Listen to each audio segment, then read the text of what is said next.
Today is October 29, 2025. Texas Christian University, a private school, is closing its departments for Women and Gender Studies and Comparative Race and Ethnic Studies. They are combining these programs into the English department. While the school said it was due to low enrollment, this decision is happening as a clear political effort to shut down diversity, equity, and inclusion, or DEI, programs across the country. Now, this is more than just a change in departments. It shows a huge step backward in how we approach ideas. Just this Monday, I was having lunch with John Dallas, founder and CEO of Enclave Academy, a not-for-profit focused on strengthening essential thinking skills for leaders. We were discussing this exact moment, the trending degradation of deep curiosity and inquiry, that intellectual fire that was the hallmark of American brand enlightenment our founding fathers and mothers used as the brick and mortar to build this country. When we start shutting down avenues of challenging thought, we lose the capacity for the kind of complex analysis leaders desperately need. That's why the political pressure is so concerning. State governments and the atmosphere they create are now using threats to funding to force public schools and even private ones like TCU to get rid of programs that focus on marginalized groups. Let's look at the scope. Since 2023, nearly 24 states have seen anti-DEI legislation enacted into law. These laws do not just ask schools to be neutral. They are specifically designed to eliminate DEI offices, ban mandatory diversity training, and prohibit diversity statements in hiring. The main tool used is the budget. By threatening to pull essential state funding from major public universities, politicians ensure schools follow the new rules that they created.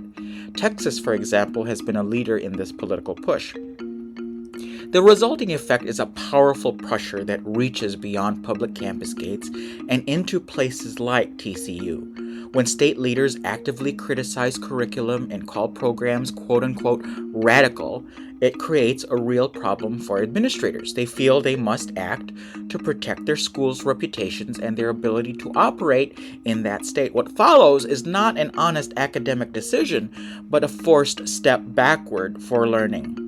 When you cut a women's studies department or a race studies department, you are severing a pipeline of specialized knowledge.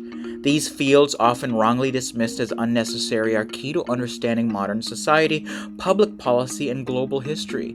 They train the legal experts, urban planners, public health researchers, and business leaders who need to analyze inequality, bias, and power structures to make things better. The costs are immediate and serious. First, we face a brain drain and self-censorship. Research shows that faculty, especially LGBTQ scholars and scholars of color, are already considering moving from states with these bans. Furthermore, many academics are afraid to teach certain topics or are decreasing class discussions for fear of backlash.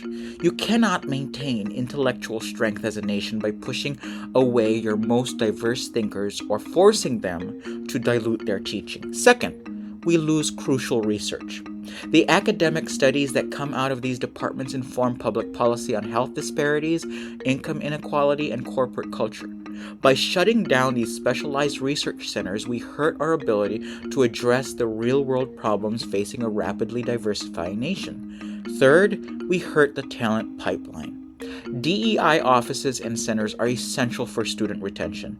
They provide the support and sense of belonging that help underrepresented students, including students of color, veterans, people with handicaps, and first-generation scholars succeed and graduate. When those support systems vanish, these students are less likely to thrive, which limits the entire nation's talent pool.